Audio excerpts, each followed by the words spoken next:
Class 8-এর মেয়েরা আজকে আমরা ওশেনিয়া মহাদেশের সেকেন্ড পার্ট সম্পর্কে পড়ব।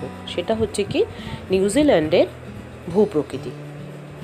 তো তোমাদের পাঠ্য বইতে দেখো একটা নিউজিল্যান্ডের ভূপ্রকৃতির একটা মানচিত্র রয়েছে।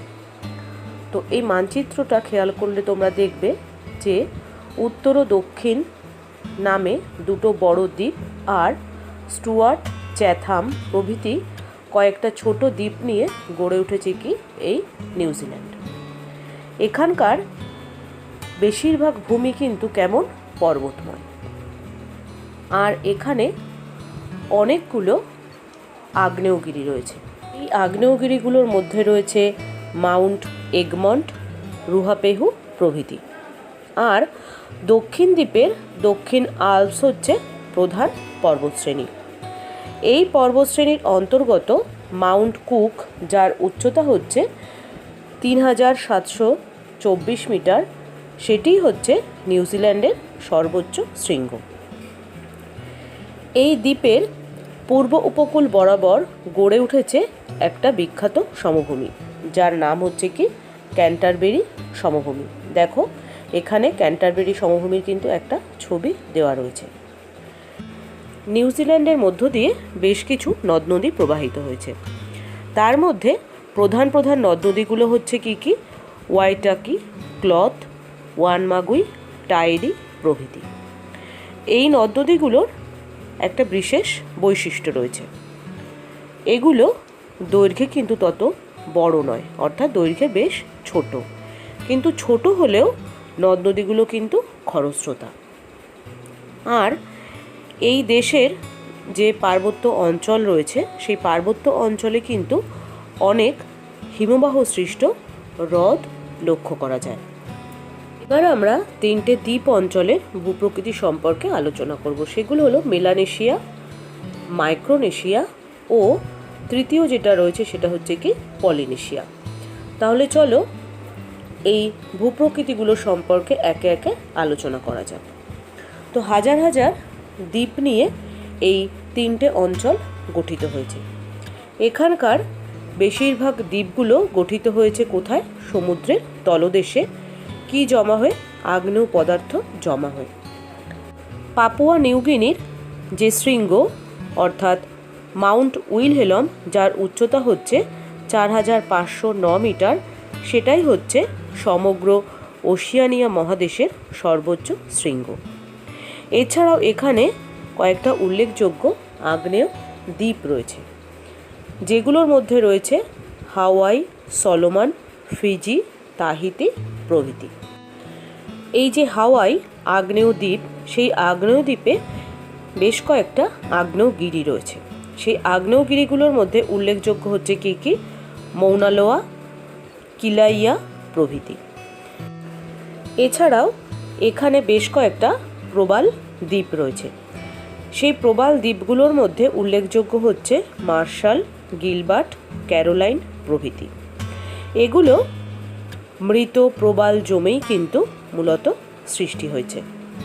এবার আমরা যে বিষয়টা সম্পর্কে আলোচনা করব সেটা হলো কি এই যে মৌনালোয়া আগ্নেয়গিরির কথা আমরা জানলাম, তার উচ্চতা মাউন্ট এভারেস্টের থেকেও কিন্তু বেশি। আর এই যে বিষয়টা সেটা কিন্তু সত্যিই বটে। কারণ কি এই মৌনালোয়া আগ্নেয়গিরির মোট উচ্চতা সমুদ্র তলদেশ থেকে কত? 9170 মিটার। এর মধ্যে 5000 মিটার রয়েছে কোথায়?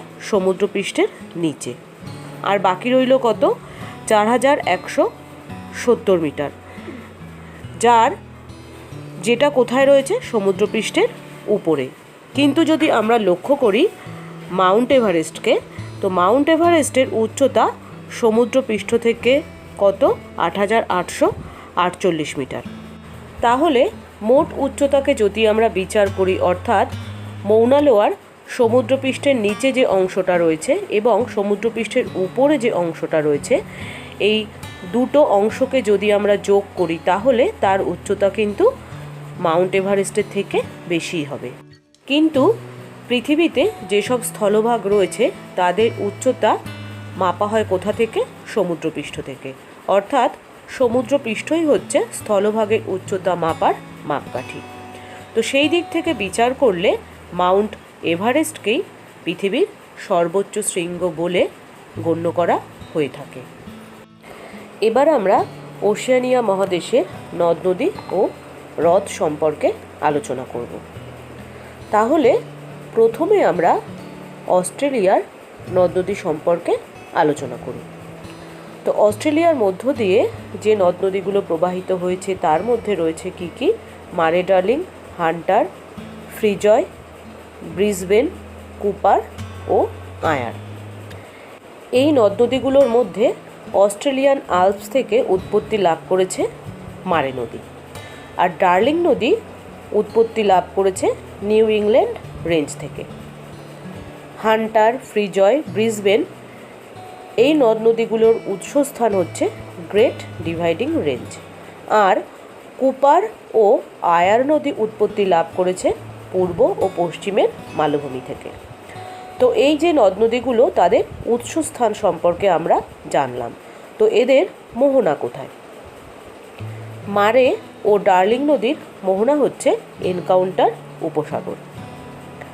হান্টার, ফ্রিজয় ও ব্রিসবেন নদীর মোহনা হচ্ছে প্রশান্ত মহাসাগর। আর আয়ার হ্রদে পতিত হয়েছে যে দুটো নদী, সে দুটো হচ্ছে কুপার ও আয়ার। তো এই যে নদ নদীগুলোর কথা বললাম, তাদের কিন্তু বিশেষ বৈশিষ্ট্য রয়েছে। সেই বৈশিষ্ট্যগুলো কি কি? ওশিয়ানিয়ার যে দীর্ঘতম নদী, সেই দীর্ঘতম নদীর নাম হচ্ছে মারে ও ডার্লিং। আর এই মহাদেশের মধ্য দিয়ে যে নদীগুলো অন্তর্বাহিনী নদী হিসাবে প্রবাহিত হয়েছে তাদের নাম হচ্ছে কি কি? কুপার ও আয়ার। এবার আমরা জেনে নিই নিউজিল্যান্ডের মধ্য দিয়ে কোন কোন নদ নদী প্রবাহিত হয়েছে। তো নিউজিল্যান্ডের মধ্য দিয়ে মূলত দুটো নদী প্রবাহিত হয়েছে। সেই দুটো নদীর নাম হচ্ছে কি কি? ওয়াইটাকি ও ক্লাথা। ওয়াইটাকি নদী উৎপত্তি লাভ করেছে বেনমোর হ্রদ থেকে, আর ক্লাথা নদী উৎপত্তি লাভ করেছে ওয়ানাকা হ্রদ থেকে। তো এই দুটো নদী পতিত হয়েছে কোথায়, অর্থাৎ মোহনা কোথায়? ওয়াইটাকি ও ক্লাথা এই দুটো নদীরই মোহনা হচ্ছে কোথায়? প্রশান্ত মহাসাগরে। মূলত যে দুটো নদী এই নিউজিল্যান্ডের মধ্য দিয়ে প্রবাহিত হচ্ছে, অর্থাৎ ওয়াইটাকি ও ক্লাথা, তাদের মধ্যে নিউজিল্যান্ডের দীর্ঘতম নদীর নাম হচ্ছে কি? ওয়াইটাকি। এবার পরবর্তী যে জায়গার নদ নদী সম্পর্কে আমরা আলোচনা করব সেটা হচ্ছে কি? Papua New Guinea. তো এই জায়গার মধ্য দিয়ে মূলত একটি নদী প্রবাহিত হয়েছে, তার নাম হচ্ছে কি? ফ্লাই। উৎসস্থান কোথায়? উৎসস্থান হচ্ছে ভিক্টর ইমানুয়েল রেঞ্জ, আর এই নদী পতিত হয়েছে পাপুয়া উপসাগরে। যে নদ নদীগুলোর কথা আমরা জানলাম, এছাড়াও অস্ট্রেলিয়াতে কিন্তু বেশ কিছু হ্রদ রয়েছে। অস্ট্রেলিয়ার মধ্য ও পশ্চিমে এই হ্রদগুলো মূলত লক্ষ্য করা যায়, তবে হ্রদের বেশিরভাগগুলোই শুষ্ক আর হচ্ছে লবণাক্ত। যে হ্রদগুলো রয়েছে এখানে, সেগুলো অস্ট্রেলিয়ার মধ্যভাগে যেমন রয়েছে আয়ার, টরেন্স, আর পশ্চিমের মরুভূমিতে রয়েছে ম্যাকে আর উইলস। নিউজিল্যান্ডের যে পার্বত্য অঞ্চল, সেই পার্বত্য অঞ্চলে অসংখ্য হিমবাহ সৃষ্ট হ্রদ লক্ষ্য করা যায়। যে হ্রদগুলোর কথা আমি বললাম তাদের মধ্যে তাইপো হচ্ছে সবচেয়ে বড় বা বৃহত্তম। এবার আমরা ওশিয়ানিয়া মহাদেশের জলবায়ু সম্পর্কে আলোচনা করব। তো ওশিয়ানিয়া উত্তরে উত্তর দ্বীপ অর্থাৎ 10 ডিগ্রি উত্তর থেকে দক্ষিণে স্টুয়ার্ট দ্বীপ অর্থাৎ 47 ডিগ্রি দক্ষিণ পর্যন্ত বিস্তৃত। এর ফলে এই অঞ্চলের বিভিন্ন স্থানে জলবায়ুর যথেষ্ট পার্থক্য লক্ষ্য করা যায়। ছোট ছোট যে দ্বীপগুলো রয়েছে, সেই দ্বীপগুলোর জলবায়ুতে সমুদ্রের প্রভাব বেশি থাকবে, সেটাই খুব স্বাভাবিক। আবার অস্ট্রেলিয়ার মতো বড় স্থলভাগের ভেতরে জলবায়ু কেমন হবে? চরমভাবাপন্ন প্রকৃতির। তো এই সব পার্থক্যের জন্য এই মহাদেশের জলবায়ুকে বেশ কয়েকটি ভাগে ভাগ করা হয়েছে। তো মোট ওশিয়ানিয়া মহাদেশের জলবায়ুকে 6টা জলবায়ু অঞ্চলে ভাগ করা হয়েছে। প্রথম যে ভাগ রয়েছে সেটা হচ্ছে কি নিরক্ষীয় জলবায়ু। তো নিরক্ষীয় জলবায়ু এই মহাদেশের মেলানেশিয়া, পলিনেশিয়া, মাইক্রোনেশিয়ার যে দ্বীপগুলো রয়েছে সেখানে লক্ষ্য করা যায়। আর এই জলবায়ুর কি বৈশিষ্ট্য রয়েছে? সারা বছর এই জলবায়ু অঞ্চলে উচ্চ তাপমাত্রা থাকে। সেই তাপমাত্রার পরিমাণ কত থাকে? 28 ডিগ্রি সেলসিয়াসের মতো। এবং বৃষ্টিপাত কত থাকে? বৃষ্টিপাত হয় 200 সেন্টিমিটারের কাছাকাছি।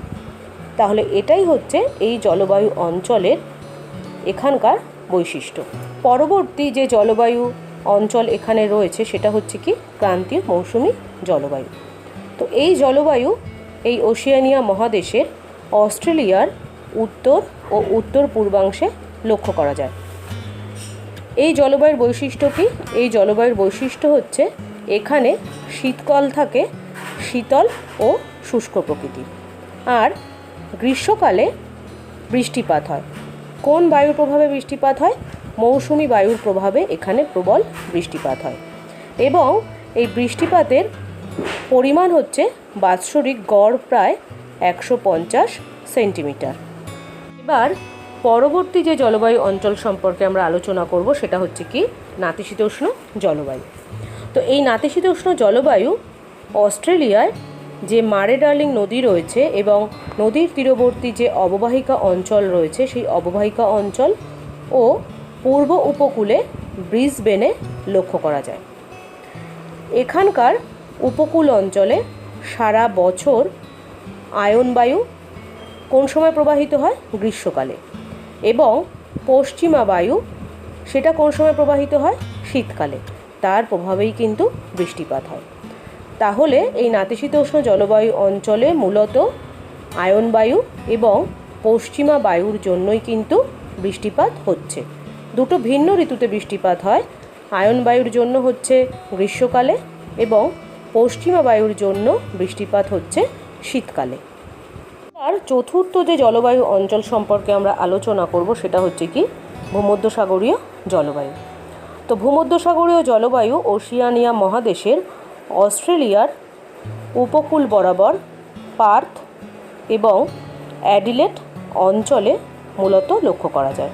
অর্থাৎ এই জলবায়ু এই পার্থ এবং অ্যাডিলেড অঞ্চলেই কিন্তু প্রভাব বিস্তার করে এবং এখানে পশ্চিমা বায়ুর প্রভাবে শীতকালে বৃষ্টিপাত হয় এবং সেই বৃষ্টিপাতের পরিমাণ বছরে কত? গড়ে প্রায় 75 সেন্টিমিটার। আর গ্রীষ্মকাল কেমন থাকে? গ্রীষ্মকাল থাকে হচ্ছে উষ্ণ প্রকৃতির। তাহলে ভূমধ্যসাগরীয় জলবায়ুর একটা বিশেষ বৈশিষ্ট্য আমরা লক্ষ্য করলাম, সেটা হলো কি শীতকালে বৃষ্টিপাত হয় কার প্রভাবে? পশ্চিমা বায়ুর প্রভাবে। আর গ্রীষ্মকাল কেমন থাকে? উষ্ণ ও শুষ্ক প্রকৃতির।